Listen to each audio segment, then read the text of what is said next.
Good morning students. तो आज हम कक्षा 4 हिंदी ग्रामर पाठ्य पुस्तक से पाठ 1 भाषा का अध्ययन करेंगे। कौआ करता काव काव, कोयल बोले कुहू कुहू, बिल्ली करती म्याऊं म्याऊं, बच्चा बोले ऊं ऊं ऊं। एक दूजे से बातें करते कहते सुनते मन की बात, हंसते गाते दोस्त बनाते, यही है भाषा की सौगात। तो बच्चों, हमारे मुंह से जो ए आई कै खे गे जो भी ध्वनियाँ निकलती हैं वे ही भाषा में वर्णीय अक्षर कहलाते हैं। तो यही है भाषा की सौगात, यानी यही भाषा का उपहार है कि हम ध्वनियों के द्वारा अपनी आवाज़ है उसे निकालते हैं या बोलते हैं। तो बच्चों, मनुष्य एक सामाजिक प्राणी है। उसे परिवार, समाज और मित्रों के साथ रहना अच्छा लगता है। परिजनों के साथ हंसकर बोलकर वह अपने सुख दुख बांटता है। तो बच्चों, हम सब एक सामाजिक प्राणी हैं, समाज में रहते हैं, परिवार में रहते हैं और परिवार, समाज और मित्रों के साथ रहते हुए हम अपनी भाषा के द्वारा हंस बोलकर अपनी बात, सुख दुख एक दूसरे से बांटते हैं। अपने मन के विचारों एक दूसरे से बांटने का माध्यम ही भाषा है, या अपने मन के विचारों का आदान प्रदान करना ही भाषा कहलाता है। हमारे पूर्वजों के पास तो भाषा ही नहीं थी, तो वे भला अपनी बात कैसे एक दूसरे तक पहुंचाते होंगे। बच्चों, वे तरह तरह के संकेतों द्वारा अलग अलग आवाज़ें निकालकर अपने मन की बात बता देते थे। इसका मतलब भाषा की शुरुआत संकेतों तथा ध्वनियों से हुई है। बाद में जैसे जैसे हम आदि मानव से सभ्य मनुष्य बने, हमने कुछ विशेष ध्वनियों, शब्दों, चित्रों और संकेतों द्वारा अपने विचार बताने शुरू कर दिए। जैसा कि आप चित्र में देख सकते हैं, यह आदि मानव का चित्र है। तो पहले के समय में जो आदि मानव थे वे संकेतों और तरह तरह की ध्वनियों से दूसरे को समझाते थे। भाषा के रूप। तो बच्चों, भाषा के 2 रूप होते हैं, मौखिक भाषा और लिखित भाषा। मौखिक भाषा के इस रूप में हम मुख से बोलकर अपनी बात दूसरों तक पहुंचाते हैं और दूसरे लोग सुनकर समझते हैं। तो मौखिक भाषा में हम मुंह के द्वारा बोल करके अपनी बातें दूसरे को समझाते हैं। सेकंड है लिखित भाषा। ऊपर दिए गए चित्रों में एक बच्चा भाषण देकर अपनी बात कह रहा है, तो 2 बच्चे टेलीफोन पर बात करके विचारों का आदान प्रदान कर रहे हैं। ये भाषा के मौखिक रूप हैं। तो बच्चों, ऊपर चित्र आप जैसे देख रहे हैं, तो एक चित्र में तो बच्चा भाषण स्पीच दे करके दूसरे बच्चों को समझा रहा है और एक में एक दूसरे से टेलीफोन से बातें कर रहे हैं। तो ये दोनों ही भाषा के मौखिक रूप हैं। रेडियो सुनना, कविता पाठ, वाद विवाद, बातें करना आदि मौखिक भाषा के उदाहरण हैं। सेकंड है लिखित भाषा। भाषा के इस रूप में हम लिखकर अपने विचारों को दूसरे तक पहुंचाते हैं और दूसरे पढ़कर उसे समझते हैं। तो लिखकर और पढ़कर जो विचार व्यक्त किए जाते हैं बच्चों, उन्हें लिखित भाषा कहते हैं। यह लिखित भाषा में ये आते हैं। ऊपर दिए गए चित्रों में एक बच्चा पत्र लिख रहा है और 2 बच्चे बगीचे के बाहर लगे बोर्ड को पढ़ रहे हैं। यहाँ लिखकर और पढ़कर विचारों का आदान प्रदान हो रहा है, अतः ये भाषा के लिखित रूप हैं। व्हाट्सएप, ईमेल, पत्र लेखन, लघु संदेश सेवा, SMS आदि लिखित भाषा के उदाहरण हैं। इसके अतिरिक्त कई बार हम इशारों या संकेतों द्वारा भी अपनी बात दूसरों तक पहुंचाते हैं। यह सांकेतिक भाषा कहलाती है। जब संकेतों के द्वारा हम अपनी बातें एक दूसरे तक पहुंचाते हैं तो बच्चों, यह सांकेतिक भाषा कहलाती है। इन चित्रों में यातायात संकेतक, ट्रैफिक सिग्नल और यातायात नियंत्रित करने के लिए सिपाही के द्वारा किए जा रहे संकेत सांकेतिक भाषा का उदाहरण है। जैसा कि आप चित्र में देख सकते हैं कि एक सिपाही के द्वारा संकेत किया जा रहा है। इसके अतिरिक्त निर्देशक बोर्ड, नोटिस बोर्ड जैसे भोजनालय के बोर्ड पर चम्मच कांटा बना होना, विद्यालय के आगे बस्ता लिए बच्चे का बोर्ड होना, जेब्रा क्रॉसिंग आदि सांकेतिक भाषा के उदाहरण हैं। जो लोग सुन बोल नहीं सकते वे भी संकेतों से अपनी बात कहते हैं। जहाँ बोलना मना होता है, जैसे पुस्तकालय या धार्मिक स्थान, वहाँ भी सांकेतिक भाषा का प्रयोग किया जाता है। तो इस तरह से बच्चों, सांकेतिक भाषा में हम संकेतों द्वारा अपनी बात समझा सकते हैं। अलग अलग भाषाएं। एक अनुमान के अनुसार संसार के अलग अलग देशों में करीब 6500 भाषाएं बोली और लिखी जाती है।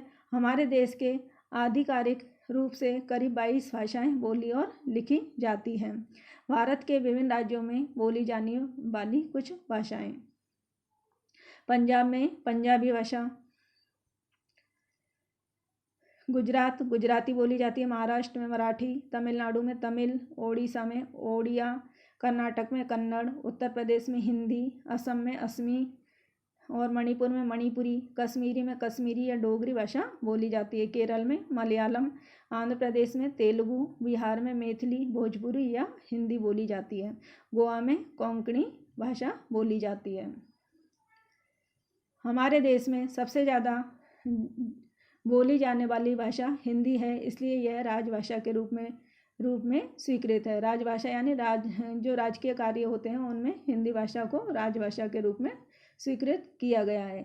विदेशों में बोले जाने वाली कुछ भाषाएं। अमेरिका में अंग्रेजी, इंग्लैंड में अंग्रेजी, जर्मनी जर्मन, चीन में चीनिया मंदारिन और जापान में जापानी, Pakistan Urdu, France French, Spain में स्पेनिश भाषाएं बोली जाती हैं। पूरे विश्व में सबसे ज़्यादा समझी जाने वाली भाषा अंग्रेजी है, इसलिए इसे अंतर्राष्ट्रीय भाषा माना जाता है। तो बच्चों, पूरे विश्व में सबसे ज़्यादा बोले जाने वाली भाषा कौन सी है? अंग्रेजी, और इसे अंतर्राष्ट्रीय भाषा भी माना जाता है। अब है लिपि। मौखिक भाषा ध्वनियों के द्वारा बोली जाती है तथा लिखित भाषा में हर ध्वनि के लिए कुछ निश्चित चिन्ह होते हैं। इन चिन्हों को लिपि कहते हैं। तो भाषा के लिखने का ढंग लिपि कहलाता है। जैसे भाषा, अक्षर और लिपि। तो हिंदी, संस्कृत, मराठी, गुजराती भाषा की जो लिपि है वह है देवनागरी, और इसमें ए आई कुछ निश्चित अक्षर होते हैं। बांग्ला को बंगाली लिपि में लिखा जाता है। पंजाबी गुरुमुखी लिपि में लिखा जाता है। उर्दू को फारसी, स्पेनिश, अंग्रेजी, फ्रेंच और जर्मन को रोमन लिपि में लिखा जाता है। चीनी हांजी लिपि में लिखा जाता है। व्याकरण। बच्चों, चित्र देखिए। लड़की विद्यालय जाता है, खिलाड़ी खेल रहे हैं। ऊपर वाले चित्रों को नीचे लिखे वाक्य गलत है। तो लड़की विद्यालय जाता है, यह वाक्य गलत है। खिलाड़ी खेल रहे हैं, तो लिखे वाक्य गलत है। पहले वाक्य के स्थान पर लड़की विद्यालय जाती है आएगा, तथा दूसरे के स्थान पर खिलाड़ी खेल रहा है। वाक्य शुद्ध होंगे।